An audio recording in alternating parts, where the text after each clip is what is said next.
First Contact Protocol. Commander Zelith Vraxon of the Caldrith Empire stood before the observation window of the dreadnought Eternal Dominion, watching the blue-green planet rotate peacefully below. His 4 eyes blinked in sequence as he reviewed the data streaming across his neural interface. Earth, as the inhabitants called it, had been flagged by the Imperial Survey Corps as a developing world ripe for assimilation. Initial scans complete, Commander, reported his tactical officer, a sharp-minded Caldrith named Morven Thess. Population approximately 8 billion. Nuclear capability detected. No faster-than-light technology. Standard integration protocols should suffice. Zelith's mandibles clicked in satisfaction. Another routine addition to the Empire's vast collection of subject species. The Caldrith had perfected this process over 3,000 years, conquering or absorbing 947 civilizations. The formula was simple. Demonstrate overwhelming power, offer protection in exchange for resources and loyalty, and the primitives always capitulated. Fear was the Empire's most reliable tool. Deploy the Herald probe, Zelith commanded. Transmit the standard compliance message in their dominant languages. We'll give them 72 hours to respond. The probe descended through Earth's atmosphere, broadcasting its message simultaneously to every communication device on the planet. Zelith had delivered this ultimatum countless times. Submit to the Caldrith Empire, provide annual tribute, and enjoy our protection. Resist and face annihilation. The choice seemed obvious to any rational species. On Earth, the message reached Kaylin Reeves, the newly appointed director of the United Earth Defense Initiative. She sat in an emergency session with representatives from every nation, watching the holographic projection of the alien vessel hovering in orbit. Tribute demands include rare earth elements, biological samples, and 10% of our annual food production, summarized Dr. Yara Okonkwo, chief scientific advisor. They're giving us 3 days to surrender our sovereignty. Kaylin leaned back in her chair, her dark eyes scanning the faces around the table. Terror, confusion, anger, all expected reactions. But as she read through the alien demands again, something else stirred within her. It wasn't fear. It was indignation. 10% of our food, she said quietly. There are children on this planet who go hungry every night, and they want us to feed an empire that threatens us? Director Reeves, interjected Ambassador Chinwei, we must be realistic. We've seen their weapons. A single ship. They could destroy our major cities in minutes. Could they? Kaylin pulled up Earth's military assessment. Or is that what they want us to believe? Ma'am, with respect, what choice do we have? Asked General Marcus Thorne, his weathered face grave. Kaylin smiled, and it wasn't a comforting expression. We could tell them no. The room erupted. Voices overlapped in a dozen languages, all expressing variations of the same sentiment. Madness, suicide, impossible. But Kaylin raised her hand, and silence gradually returned. My grandfather was a firefighter, she began. Ran into burning buildings his entire career. My mother was a deep-sea welder, worked on oil rigs in storms that should have killed her. My brother climbs mountains without ropes for fun. She stood, placing her palms flat on the table. I've spent my career studying human history, and you know what I've learned? We're the species that looked at the apex predators of our world and decided they'd make good pets. We're the species that invented extreme sports because regular survival wasn't exciting enough. Your point, Director? Chen asked carefully. My point, Ambassador, is that humanity has never excelled at self-preservation. We excel at defiance. She turned to General Thorne. Marcus, give me an honest assessment. If we threw everything we have at that ship, what are our chances? The general hesitated. Less than 5%. But we damage it. Maybe significantly. Then here's what we're going to do, Kaylin declared. We're going to send them a response. We're going to thank them for their message. And then we're going to politely decline their generous offer and suggest they leave our solar system within 24 hours. They'll attack, Yara warned. Probably, Kaylin agreed. But they're expecting sheep. Let's show them wolves. High above, Commander Zelith received Earth's response. He read it once. Then twice. Then a third time, certain his translation matrix was malfunctioning. Morven, he called out, his voice uncertain for the first time in decades. The humans, they said no. They threatened us. His tactical officer's skin shifted to a puzzled purple. Sir, that's impossible. Pre-FTL species always submit. It's instinctive. Self-preservation is the first law of sentient behavior. Zelith stared at the blue planet below. Apparently, he said slowly, nobody told the humans that. The impossible response. The bridge of the Eternal Dominion fell into stunned silence as Commander Zealith played the human transmission again. A female with dark hair and fierce eyes stared out from the screen, speaking in clear, unwavering tones. To the representatives of the Caldrith Empire, thank you for your message.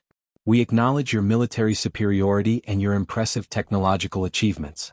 However, Earth must respectfully decline your offer of protection and tribute arrangements. We suggest you depart our solar system peacefully within 24 hours. We harbor no ill will toward your people and hope for diplomatic relations in the future, but as equals, not subjects. Best regards, Director Kalen Reeves, United Earth Defense Initiative. This is unprecedented, whispered Morven, his scales rippling with confusion. Commander, in 3 millennia of expansion, no pre-FTL civilization has ever refused. They lack the capacity for such irrationality. Zealith's primary eyes narrowed. Perhaps the translation was imperfect. Perhaps the humans didn't understand the situation. He would give them another chance, frame the choice more clearly. Open a channel, he ordered. Direct communication. Moments later, Kalen Reeves' face appeared on the view screen. She sat calmly in what appeared to be a military command center, surrounded by other humans who looked equally composed. How could they be so calm facing extinction? Director Reeves, Zealith began, his voice carrying the weight of imperial authority. I am Commander Zealith Vraxon. Perhaps my initial message was unclear. We do not negotiate. We offer a simple exchange, your cooperation for your survival.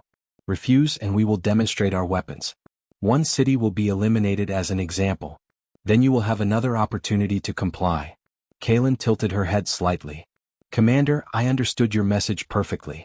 And I stand by our response. However, I'd like to propose an alternative. You could leave. No conflict necessary. Zealith felt his temperature rising, a physiological response to extreme confusion that rarely occurred. You believe you can resist us? Your weapons are primitive. Your defenses are laughable. You're probably right, Kalen admitted freely. We'll most likely lose. But here's the thing, Commander, humanity has a bit of a reputation for doing stupid things when pushed. Did you research our history before you arrived?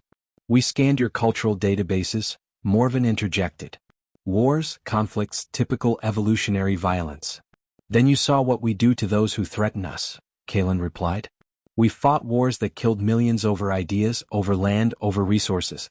We've created weapons capable of rendering our own planet uninhabitable. We've done terrible, costly things simply because someone told us we couldn't, or we shouldn't, or we must submit. She leaned forward. So let me be clear. If you attack us, we will fight. Not strategically. Not cautiously. We will throw everything we have at you with complete disregard for the consequences. Because that's what we do. Zealith's mandibles clicked in agitation. Your species would commit suicide rather than accept survival? That violates every principle of evolutionary biology. Does it? Kalen smiled grimly. Commander, we have people who willingly jump out of aircraft for recreation. We have festivals where we run from angry bulls. We have something called free solo climbing, where people scale vertical rock faces with no safety equipment whatsoever just for the thrill. We invented a sport called rugby, which is essentially organized violence with a ball. And when someone tells a human something is impossible, our first instinct is to prove them wrong, often in the most dangerous way possible. On the bridge, the crew exchanged bewildered glances. Morven pulled up the files on human recreational activities. His skin turned a sickly gray. Commander, he whispered, they're telling the truth. They have entire industries devoted to nearly killing themselves. For entertainment. Zealith studied the human leader's face. There was no bravado there, no bluster. She was simply stating facts as calmly as if discussing the weather. And that, he realized with growing unease, made it far worse. You would sacrifice your entire species, he said slowly, for pride? For freedom, Kalen corrected. But also, yes, probably a bit for pride. We're funny like that. She glanced at something off-screen. Commander, your 24 hours has been upgraded to a deadline. If you're still in our system in 23 hours and 47 minutes, we're going to interpret that as a hostile act. And we'll respond accordingly. You're threatening me? Zealith couldn't keep the astonishment from his voice. I'm setting boundaries, Kalen replied. There's a difference. We don't want war, Commander. But we also won't surrender. Not now, not ever. So you have a choice. Leave peacefully or stay and find out exactly how little regard humans have for their own safety when properly motivated. She paused. For what it's worth, I genuinely hope you choose peace. Goodbye, Commander. The screen went dark. Zealith stood frozen, his 4 eyes fixed on the empty view screen. In 947 successful integrations, nothing had prepared him for this. The humans weren't posturing. They weren't negotiating. They had simply looked at inevitable destruction and said no. Sir? Morven's voice trembled slightly. Orders. Zealith turned to his tactical officer. Scan their military installations. I need to know what we're dealing with. But even as he gave the order, a cold certainty settled in his core. The humans' weapons didn't matter. Their defenses were irrelevant. What mattered was that they were willing to use them, willing to die without hesitation or fear. He had just met a species that didn't understand self-preservation. And that, he was beginning to realize, made them the most dangerous civilization in the galaxy. Escalation. Commander Zealith spent the next 6 hours reviewing every piece of data his crew could extract about humanity. What he found didn't ease his concern, it amplified it exponentially. Commander, you need to see this, called out Specialist Ven Torek, the ship's xenopsychologist. Her tentacles quivered as she projected historical footage onto the main screen. This is from their second global war, less than a century ago. Zealith watched as primitive aircraft flew through storms of explosive fire. Soldiers charged across fields swept by automated projectile weapons. Ships rammed into each other in suicidal attacks. And one image that made his blood crystallize: a pilot deliberately crashing his aircraft into an enemy vessel. They call these kamikaze attacks, Ven explained, her voice tight with disbelief. Intentional suicide strikes. Not as punishment. Not as desperation. As strategy. By the void, Morven breathed. What species weaponizes its own extinction instinct? There's more, Ven continued, clearly disturbed by her findings. They have historical records of something called the Charge of the Light Brigade, 600 soldiers on animals, charging directly into artillery fire because of a miscommunication. They knew it was suicide. They did it anyway. It's celebrated in their poetry. Zealith's primary heart skipped. Poetry? They romanticize these acts, Commander. Dying for a cause is considered the highest honor in multiple cultures. They have monuments, songs, entire holidays dedicated to those who sacrifice themselves. Ven's tentacles coiled anxiously. Sir, I don't think they're bluffing. I think they genuinely don't value self-preservation the way other species do. On Earth, Kalen Reeves stood in the Situation Room, surrounded by holographic displays showing the Caldrith vessel's position. General Thorne approached with a tablet. We've completed the assessment you requested, he said grimly. Every nuclear-capable nation has quietly moved to high alert. Satellite weapons are repositioned. If they attack, we'll have approximately 4 minutes to launch a counterstrike. And our odds? Kalen asked. Of survival? Less than 3%. Of inflicting significant damage on their vessel? About 40%, assuming they underestimate our response. Kalen nodded slowly. Dr. Okonkwo joined them, her expression troubled. Director, I've been running simulations. Even if we damage their ship, they likely have reinforcements. This could doom our entire species. I know, Kalen said quietly. Then why? Yara pressed. Why risk everything? Kalen turned to face her team. Because if we submit now, we'll always be subjects. Our children, their children, generations living under someone else's authority. Because throughout human history, freedom has always been worth dying for. She smiled sadly. My grandfather used to say, better to die on your feet than live on your knees. I used to think that was just dramatic rhetoric. Now I understand it's not about choosing death, it's about refusing to let fear make our choices for us. The crew is asking, General Thorne said carefully, what happens if they leave? What if we actually win this standoff? Then we prepare for whoever comes next, Kalen replied. Because once the word gets out that humans rejected the Caldrith Empire, we'll become very interesting to the rest of the galaxy. Above Earth, Commander Zealith made a decision. He would test the humans carefully. A demonstration that would prove his superiority without excessive casualties. They would see reason when faced with actual destruction. Target their surveillance satellite, he ordered. The one monitoring our position. Minimal charge. I want it disabled, not destroyed. The Eternal Dominion fired a precise beam. The satellite sparked and went dark, tumbling out of orbit. Zealith opened a channel to Earth. Director Reeves, we have eliminated one of your observation posts. This is your final warning. Submit or the next target will be... An alarm shrieked across the bridge. Multiple launches detected. Morven shouted. Primitive rocket propulsion, but they're fast. Trajectory indicates. Commander, they're firing at us. Zealith watched in disbelief as 12 missiles streaked upward from Earth's surface. They were crude, barely capable of reaching his ship, but the humans had actually done it.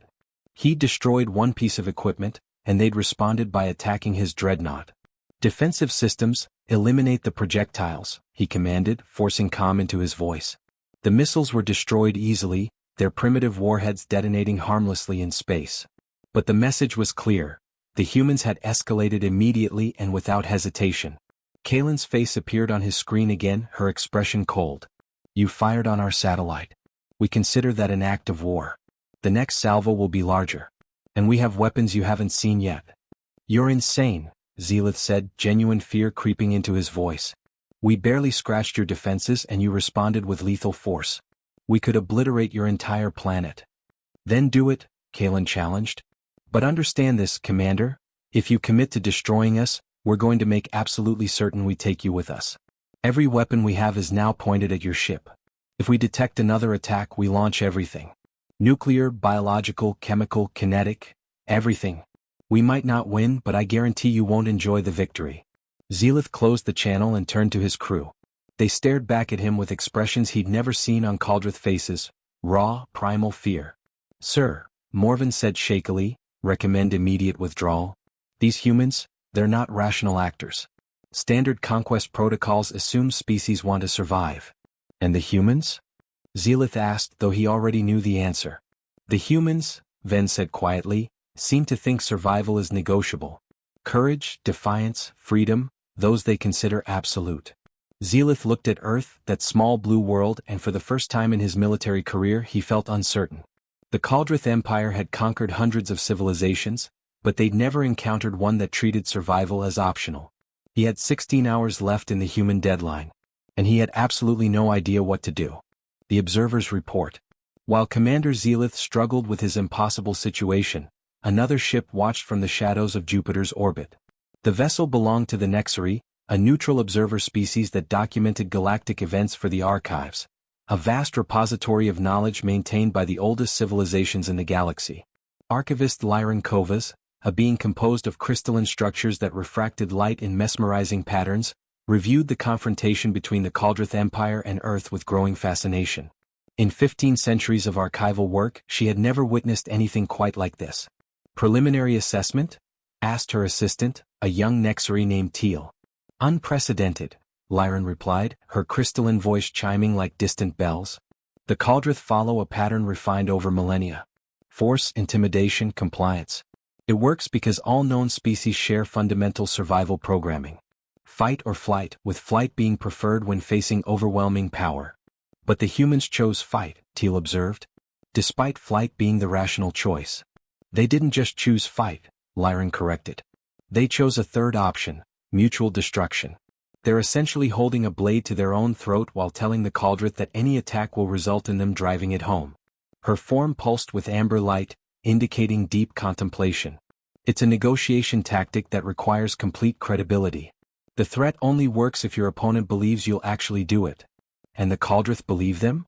Watch Commander Zealith's physiological readings. Lyran displayed the data. Elevated stress markers, erratic decision patterns, consultation with subordinates, all indicating genuine uncertainty. Yes, he believes them. Because the humans have demonstrated they mean it. Till's structure flickered with confusion. But why? What evolutionary advantage could such behavior provide? Species that don't prioritize survival should have been eliminated by natural selection. Lyran enhanced the images of Earth's surface, showing cities, forests, oceans teeming with life. Perhaps that's exactly what we're seeing.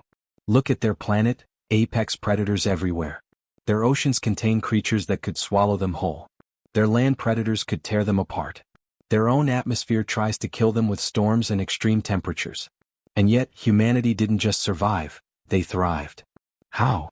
By being more dangerous than everything trying to kill them, Lyran explained. They didn't evolve superior strength or speed or natural weapons. They evolved something far more powerful. The ability to commit to absolutely unreasonable courses of action and make everyone else believe it. On Earth, Kalen stood on the roof of the UEDI headquarters, looking up at the stars. Dr. Okonkwo found her there, wrapped in thought. The UN is asking if we have an actual plan, Yara said, or if we're just making this up as we go. Kalen laughed, a sharp sound without much humor. Honestly? Bit of both. But here's what I know, bullies back down when you hit back. It doesn't matter if they're bigger than you. What matters is making them believe the fight will cost more than they're willing to pay. And if we're wrong? If they call our bluff? Then we weren't bluffing, Kalen said simply. Yara, I've read every first contact scenario our theorists imagined. None of them considered that we might refuse to be conquered. Because on paper it looks suicidal. But humans have never been good at staying on paper. Yara was quiet for a moment. My grandmother survived the Rwandan genocide. She used to tell me stories about people who resisted, even when resistance meant certain death. She said the ones who fought didn't do it because they thought they'd win. They did it because living as victims was worse than dying as fighters. Exactly, Kalen said softly. Every human culture has stories like that. The Spartans at Thermopylae. The Warsaw Uprising. Tiananmen Square. The Arab Spring. We have this pattern of looking at impossible odds and trying anyway. It's gotten us killed countless times throughout history. But it's also the reason we survived every extinction-level event our planet threw at us. Director. A technician burst onto the roof. The alien ship is moving. They rushed to the command center, where screens showed the Caldrith dreadnought adjusting its orbit. General Thorne was already analyzing the trajectory. They're repositioning, he reported, tension clear in his voice. Could be preparation for an attack vector. Or what? Kalen demanded. Or they're positioning for a departure trajectory, Thorne said, disbelief coloring his words. Ma'am, I think they might actually be leaving. On the Eternal Dominion, Commander Zelith addressed his crew. His decision had been difficult, unprecedented, and would certainly be questioned by Imperial Command. But he'd made it nonetheless. Helm, set course for the relay station at Proxima. Standard withdrawal protocol. Sir, Morven said carefully, the Empire will demand an explanation for our retreat. And I will provide one, Zelith replied. I will tell them the truth. We encountered a species that values freedom over survival, and that makes them impossible to conquer through conventional means. Destroying them would be simple. Subduing them would be impossible. They'll call it cowardice, another officer warned. Perhaps, Zelith acknowledged. Or perhaps they'll recognize tactical wisdom. The humans have perhaps 1 million armed individuals and primitive weapons. Yet in the time we've been here, they've organized a unified military response, positioned weapons throughout their planet, and demonstrated absolute willingness to use them. Now imagine if we kill the city to prove our power. What would they become? A species with nothing to lose, filled with rage and completely unconcerned with their own survival. He shuddered. They would throw everything at this ship. We'd win certainly. But at what cost? And what happens when the Empire sends reinforcements, and the humans have had time to prepare? They'd turn their entire civilization into a weapon. Then the xenopsychologist spoke up. Commander, permission to add something to the official report? Granted. The humans have a saying, don't corner a wolf unless you intend to kill it because a cornered wolf will tear you apart even as it dies. I believe we've discovered the galactic equivalent of that wolf. And I recommend the Empire avoid cornering humanity at all costs. Archivist Lyran recorded every detail of the withdrawal, her crystalline structure pulsing with excitement. This would be a landmark entry in the archives. The day the mighty Caldrith Empire retreated from a pre-FTL civilization without firing a single successful shot. But more importantly, it was the day the galaxy learned about humanity. And nothing Lyran suspected would ever be quite the same. Reverberations. 3 months after the Caldrith Empire's unprecedented retreat, the galaxy buzzed with rumors. The archive's official report, titled First Contact, Humanity, A Study in Aggressive Deterrence, became the most accessed document in Nexary history. Civilizations across the spiral arm found themselves asking the same question. Who were these humans that made the Empire blink? In the Vorten Assembly, a democratic coalition of 12 species spanning 40 systems, the Council convened an emergency session. High Chancellor Maris Quellen, a graceful being whose species had evolved in low gravity, addressed the gathered representatives. The archive's report is troubling, Maris began, her translucent skin shifting to concerned violet. If the humans truly lack proper self-preservation instincts, they represent an unpredictable variable in galactic stability. Or an opportunity, countered Trade Minister Jackson Threll, a pragmatic Thascian whose species had built fortunes on calculated risks. A species that values freedom over safety might be reasoned with, where the Empire uses only threats. Perhaps we should extend diplomatic contact before others do. That's precisely what concerns me, interjected Security Director Cale Vorn, his reptilian features set in a grim expression. If the humans will fight rather than submit to the Empire, what happens when conflicts arise between them and smaller powers? They could destabilize entire regions. On Earth, Kalen received intelligence reports about the galactic response to their confrontation. The UEDI had intercepted dozens of transmissions, many discussing humanity in tones ranging from fascination to fear. We've become famous, Dr. Okonkwo observed, reviewing the translated communications. Or infamous. I'm not sure which. Both, probably, Kalen replied. She was studying a particular message that had been transmitted in over 40 languages, clearly meant to ensure someone on Earth could understand it. Yara, look at this one. It's from something called the Vorten Assembly. They want to establish diplomatic relations. That's good news, right? Asked General Thorne, who'd become Kalen's de facto security advisor for all extraterrestrial matters. Maybe. Kalen pulled up the archives report on her screen.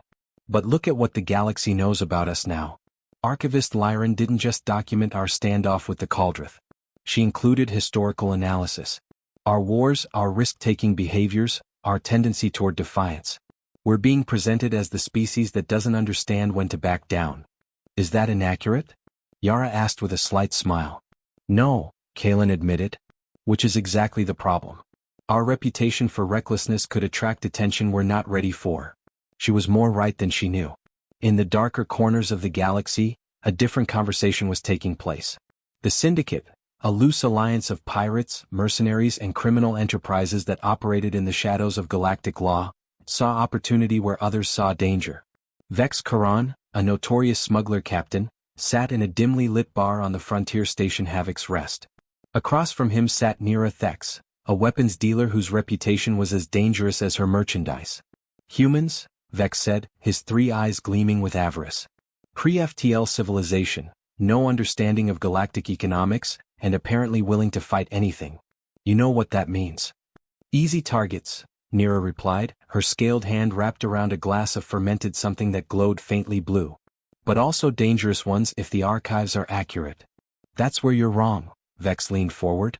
They're not dangerous to us. The Cauldron threaten their whole planet. But what if we offered them something they want instead? Technology, weapons, knowledge, all for a reasonable price, of course. They have nothing to trade, Nira pointed out. Yet, Vex grinned, showing far too many teeth. But a species that crazy? That aggressive?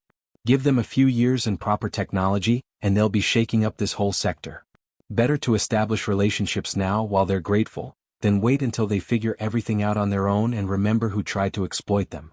Back on Earth, the first official alien diplomatic vessel arrived. It wasn't Cauldron and it wasn't from the Syndicate. It was from the Vorten Assembly and it came bearing gifts and proposals. Ambassador Lissa Torvin, a Vorten diplomat with decades of experience, materialized in the landing zone through matter transportation technology that made Earth's scientists gasp with wonder. She was accompanied by a small delegation and had specifically requested to meet with Director Reeves. On behalf of the Vorten Assembly, Lissa began, her voice calm and measured, we extend greetings to humanity and offer our friendship. We believe our civilizations could benefit from mutual cooperation. Kalen studied the alien diplomat carefully. And what does the Vorten Assembly want in exchange for this friendship? Lissa's skin shifted to an approving green. Direct and honest. The archives suggested you would be. Very well, Director Reeves. What we want is simple, access. Your planet possesses unique biological diversity, cultural perspectives that differ from anything we've encountered, and most importantly, a mindset that might help us address problems we've been unable to solve through conventional thinking. Because we're reckless? Kalen asked dryly. Because you're innovative, Lissa corrected. The galaxy has been stable for millennia. Stable but stagnant. The Cauldron Empire maintains order through fear. Other civilizations maintain peace through complicated diplomatic protocols. But genuine progress? That's been rare. We believe humanity might bring fresh perspectives. Kalen exchanged glances with her team. We're interested in friendship and cooperation. But Ambassador, we need to be clear about something. Earth won't be anyone's client state. Not the empires, not the assemblies. If we engage with galactic civilization, we do so as equals. Equals? Lissa's skin flickered uncertainty. Director, no offense intended, but your civilization lacks faster-than-light travel, energy shielding, advanced medicine. We beat the Caldrith Empire without any of that, General Thorne interrupted. So yes equals. Or nothing. For a long moment, Lissa was silent. Then, surprisingly, she began to laugh, a sound like wind chimes in a gentle breeze. The archives were absolutely correct about you, she said, her skin now shifting to delighted amber. Very well. The Assembly will treat with Earth as sovereign equals. Though I suspect my superiors will find that arrangement as baffling as I do. They'll get used to it, Kalen said with a small smile. We tend to have that effect on people. High above Earth, a small, unremarkable ship watched the diplomatic proceedings with great interest. Inside, Vex Karan smiled his predatory smile. Humans, he murmured to his crew.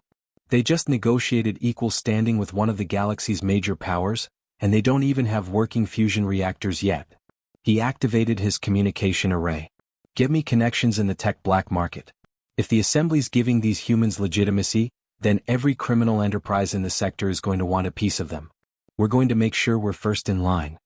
The galaxy, for 3,000 years dominated by careful, rational species that valued survival and stability, was about to learn what happens when you introduce a wild card.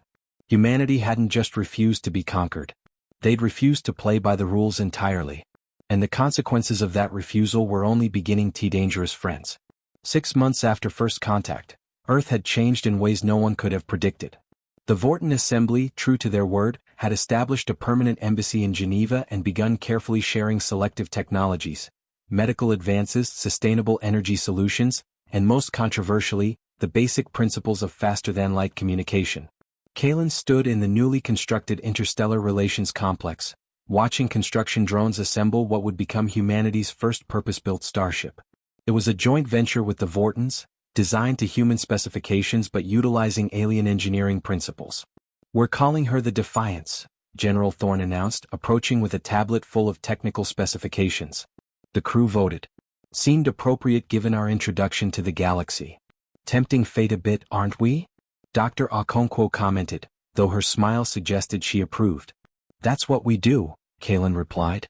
She noticed Ambassador Torvin approaching, her skin flickering with agitated patterns. Lissa, what's wrong? We have a problem, the Vorten diplomat said quietly. May we speak privately? They moved to a secure conference room. Lissa activated a privacy field that would prevent any surveillance, a technology she'd provided as a gift months earlier.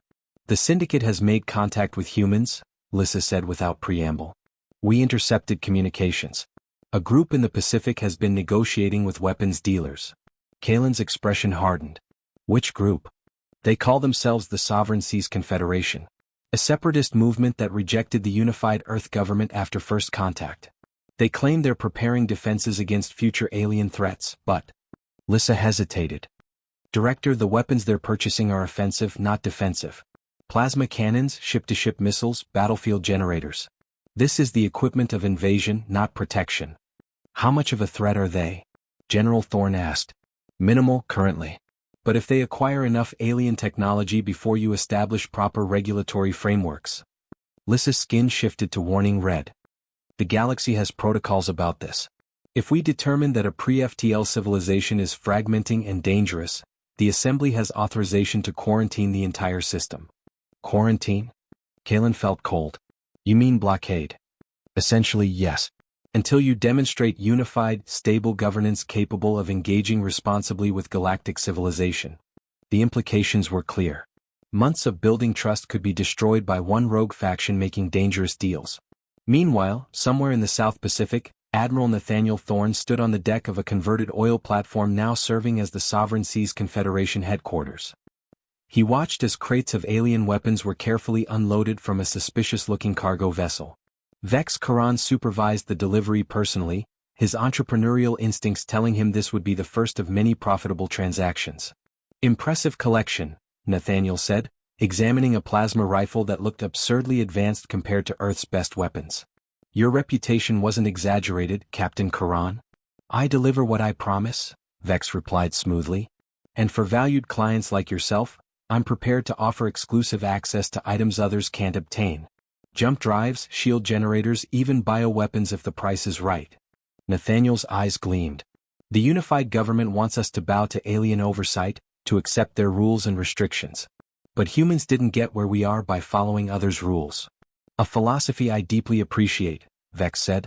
Though I should mention, if Earth's government discovers these transactions, they'll likely try to shut us down.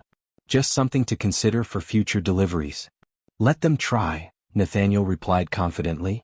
That's exactly why we're arming ourselves. Oh, unfold. Back in Geneva, Kaylin made a decision she knew would be controversial. She contacted her counterpart in the Caldrith Empire, Commander Zealith himself. When his image appeared on the screen, she saw surprise flicker across his alien features. Director Reeves, Zealith said cautiously. This is unexpected. Have you reconsidered submission? Not even slightly, Kaylin replied. I'm calling because we have a mutual problem. There are elements on Earth making weapons deals with criminals. The Vortons are threatening quarantine. If that happens, it affects both of us. You because Earth becomes a galactic incident in your border regions, us because we lose access to legitimate allies. Zealith's mandibles clicked thoughtfully. Why contact me? Because you understand what we are, Kaylin said bluntly. The Vortons see us as fascinating but unpredictable. You see us as dangerous. That means you'll take this threat seriously where they might hesitate. You want the Empire's help? Zealith couldn't hide his astonishment. I want your intelligence network. You monitor this sector. You must have information on the Syndicate's operations near Earth. Share that data, and we'll eliminate this problem before it forces the galaxy's hand. For a long moment, Zealith was silent. Then he made a decision that would have shocked his superiors. Very well. I'll transmit coordinates and transaction records. But Director Reeves, understand this. I'm not doing this out of friendship. I'm doing it because a humanity armed by the Syndicate is a nightmare scenario for everyone. I'll take it, Kaylin said. Thank you, Commander. One more thing, Zealith added before closing the connection. The Empire is still watching you. When you're ready for the stars, we'll be there. Not to conquer, but to ensure you don't become a threat to galactic stability. We'll worry about that when we get there, Kaylin replied with a slight smile. One crisis at a time. With the Caldrith intelligence in hand, Kaylin assembled a strike team. General Thorne reluctantly led them, despite the personal cost. They were going after his own brother. The operation was swift and precise. Using coordinates provided by Zealith, they intercepted the next weapons delivery before it reached the Sovereign Seas platform. Vex Karan attempted to flee but found his ship's systems mysteriously shut down. A parting gift from the Caldrith commander, it seemed. Nathaniel Thorne was arrested along with the Confederation leadership. The weapons were secured, and Vex Karan was handed over to the Vorton Assembly for prosecution under galactic law. You know this won't be the last time someone tries this, Yara said as they watched Vex's ship being towed away by Vorton security. I know, Kaylin agreed. But it sends a message. Earth can police its own. We don't need a quarantine and we don't need the galaxy to do our dirty work. Ambassador Torvin approached, her skin shifting to impressed blue. Director, I must say working with the Caldrith to resolve this was unexpected. Brilliant, but unexpected. Sometimes the best way forward is to work with the people who understand you, Kaylin replied. Even if they're not friends. As Earth settled into its new role as a galactic player, the galaxy itself continued to adapt to humanity's presence. The archives updated their assessment, noting humanity's capacity for rapid adaptation and willingness to form pragmatic alliances. Commander Zealith, in his official report to Imperial Command, wrote, Humanity cannot be conquered, but they can be dealt with honestly. Recommend establishing formal non-aggression protocols and maintaining surveillance. They will reach the stars within a generation. Better to shape that relationship now than to fight it later. And on Earth, work continued on the Defiance. Soon, humanity would take its first real steps into the galaxy. Not as subjects. Not as supplicants. But as equals who'd earned their place through sheer audacity and an absolute refusal to submit. First among equals. 18 months after first contact, the Defiance hung in Earth orbit, ready for her maiden voyage. The ship represented everything humanity had become, part human ingenuity, part Vorton technology, and entirely shaped by the philosophy that had defined their entry onto the galactic stage, respectful cooperation backed by absolute unwillingness to be pushed around. Captain Elena Vasquez stood on the bridge reviewing final system checks. She'd been selected to command humanity's first interstellar vessel not just for her military experience, but for her diplomatic instincts. Where Kalen Reeves had negotiated Earth's place in the galaxy, Elena would navigate its complexities. All systems green, reported Chief Engineer David Okafor, whose team had worked alongside Vorten technicians for months to understand every system on the ship. FTL drive is calibrated. Shields are optimal. And I've triple-checked the weapons systems. Weapons she shouldn't need on a diplomatic mission, noted First Officer Sophia Chen with a slight smile. We're human, Elena replied. Hope for the best, prepare for the worst. It's worked so far.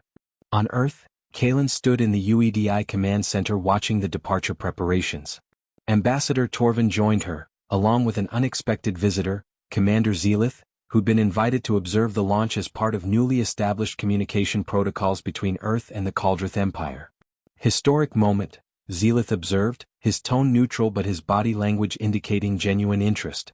Your species' first FTL voyage. How does it feel, Director? Terrifying and exhilarating in equal measure, Kalen admitted. We're about to discover if we can actually function in the larger galaxy, or if our reputation is bigger than our capabilities.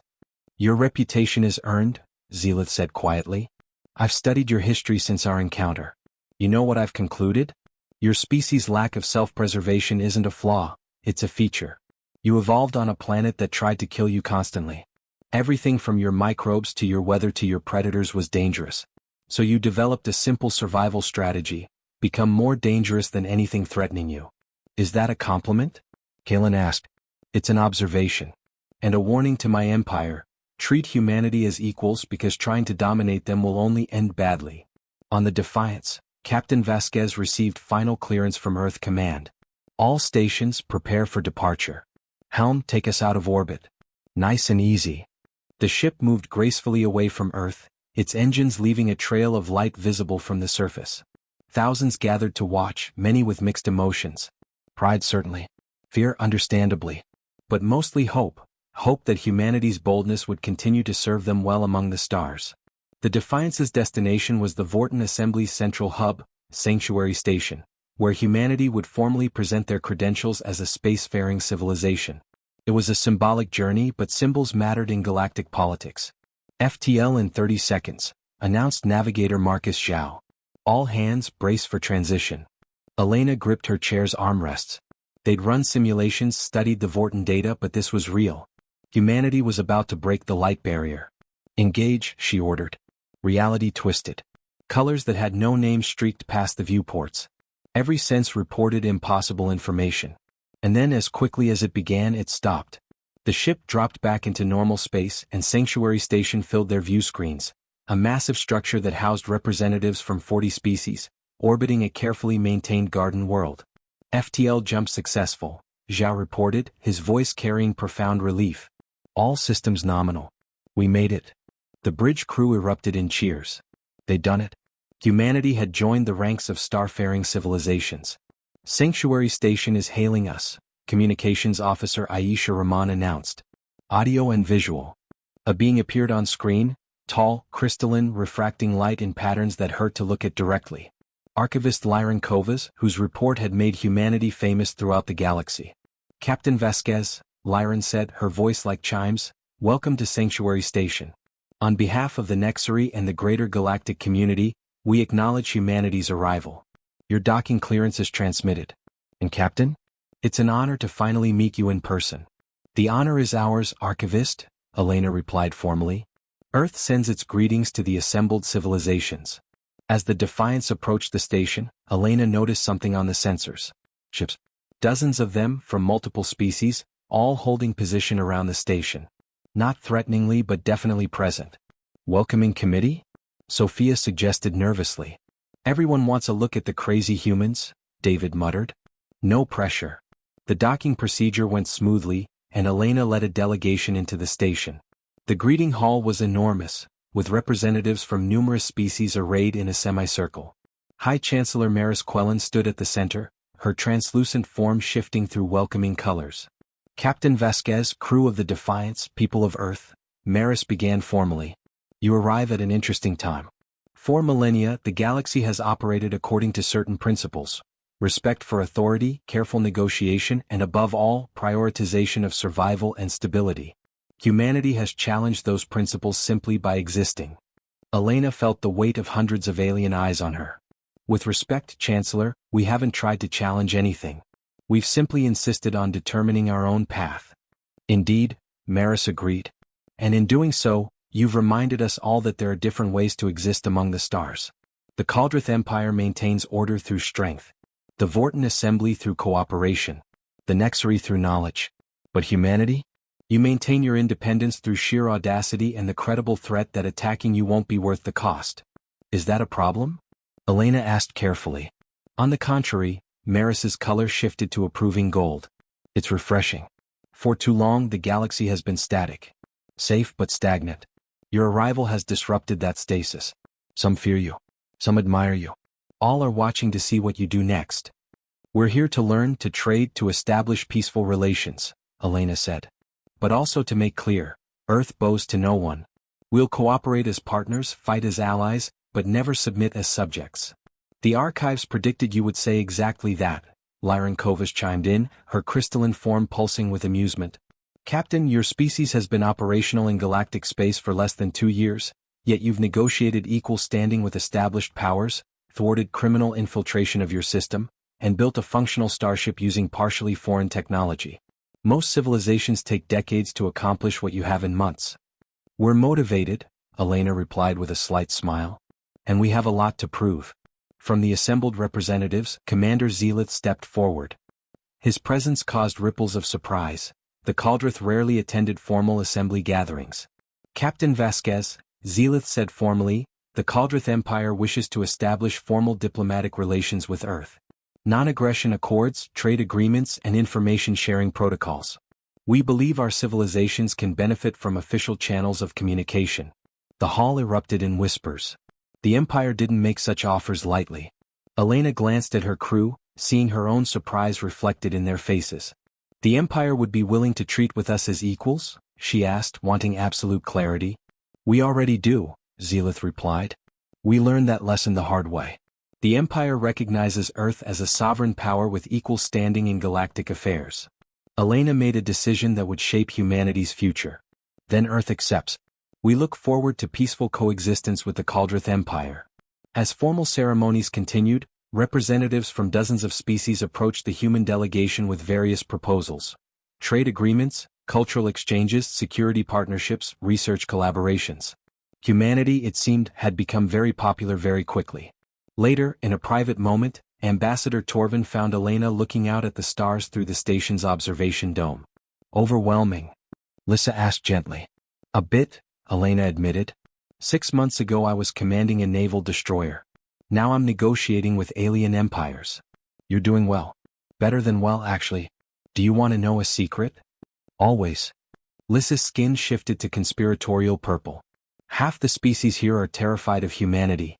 Not because you're powerful, you're not, comparatively, but because you're unpredictable. You violate the fundamental assumption that rational beings prioritize survival. That makes you wild cards. And the other half? They're excited. The galaxy has been locked in equilibrium for centuries. The Caldrith too strong to challenge, the Assembly too stable to upset, everyone else too cautious to try anything new. Then humanity shows up, tells the Empire to get lost, and somehow doesn't get destroyed. You've shown everyone else that defiance is possible. That taking risks doesn't always end in disaster. Elena laughed quietly. So we're either harbingers of chaos or inspiring revolutionaries? Both probably. Which is very human of you. Back on Earth, Kaylin watched the diplomatic proceedings through live transmission. Dr. Okonkwo joined her, carrying 2 cups of coffee, a human vice that several alien species had become curious about after trying it. They're doing well up there, Yara observed. Elena's a natural diplomat. She is, Kaylin agreed. Which is good because we're going to need a lot more ships and a lot more diplomats. The galaxy's door is open now. We need to figure out how we want to walk through it. As equals, Yara said firmly. Just like we insisted from the beginning. As equals, Kaylin echoed. Who occasionally do incredibly stupid, dangerous things. But as equals nonetheless. On Sanctuary Station, the formal ceremonies concluded. Captain Vasquez and her crew prepared to return to the Defiance, carrying with them the first official treaties between Earth and multiple galactic powers. As they walked through the station, Elena noticed something that made her smile: human music playing from a nearby establishment. Jazz specifically. Apparently, human culture was already spreading. "Captain," Marcus Zhao said quietly, "sensors are picking up something interesting.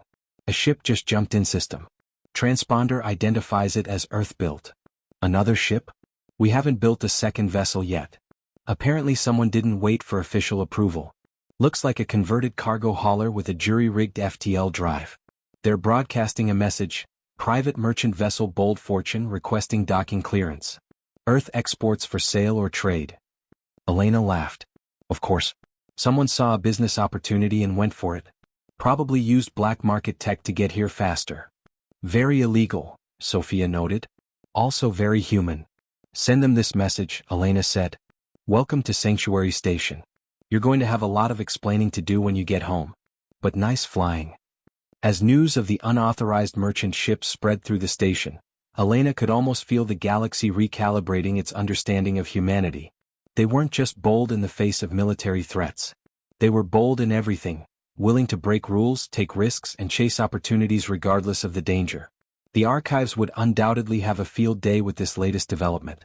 Archivist Lyron was probably already composing an addendum to her report: "Humanity, update, even more unpredictable than previously assessed." And somewhere on Earth, Kaylin Reeves read the report about the rogue merchant ship and shook her head with a mixture of exasperation and pride. They'd fought for humanity's freedom to determine its own path. Now they'd have to live with the consequences of just how willing humans were to charge ahead without waiting for permission. But that, she reflected, was exactly who they were. The species that looked at impossible odds and said, "Watch this." The civilization that valued freedom over safety, audacity over caution, and possibility over probability. The galaxy had spent 3,000 years operating according to careful, rational principles. Humanity had arrived and politely suggested that maybe, occasionally, being a little bit crazy was okay too. And somehow, against all odds and all logical predictions, the galaxy was starting to agree. The era of cautious coexistence was over. The age of human unpredictability had begun. And the galaxy, for better or worse, would never be quite the same.